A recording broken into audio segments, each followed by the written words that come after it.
আসসালামু আলাইকুম। কেমন আছেন সবাই? আজ আমি রান্না করছি সরিষা মুরগি। প্রথমে আমি কড়াইতে তেল দিয়ে তাতে শুকনা মরিচ আর জিরা ফোড়ন দিয়ে দিয়েছি। এখন দিয়ে দিচ্ছি আমি পেঁয়াজ কুচি। পেঁয়াজটা একটু ভেজে নিব। পেঁয়াজটা ভাজা হয়ে গেছে। আমি এখন দিয়ে দিচ্ছি ছোট ছোট করে কেটে রাখা মুরগির মাংস। পেঁয়াজের সাথে আমি মুরগির মাংসটা একটু ভেজে নিব। এখন আমি দিয়ে দিচ্ছি রসুন বাটা, হলুদের গুঁড়া, মরিচের গুঁড়া আর স্বাদ মতো লবণ। এখন আমি মশলার সাথে মুরগিটাকে কষিয়ে নেব।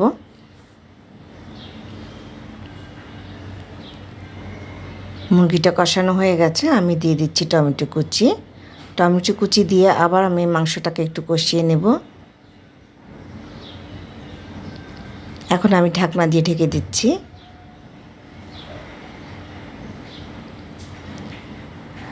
আবার সব কিছু ভালো করে একটু মিশিয়ে নিয়ে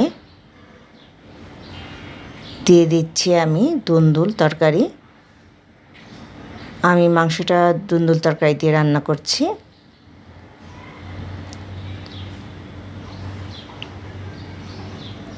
সব কিছু মিশিয়ে আবারও ঢাকনা দিয়ে ঢেকে দিলাম। দুন্দুল তরকারি থেকে পানি বের হয়েছে, আমি তাই অল্প পানি দিচ্ছি। এখন সব কিছু ভালো করে মিশিয়ে আবার ঢাকনা দিয়ে ঢেকে দিব।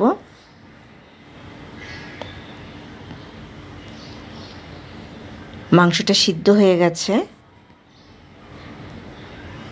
আমি এখন দিয়ে দিচ্ছি সরিষা বাটা আর কিছু কাঁচামরিচ।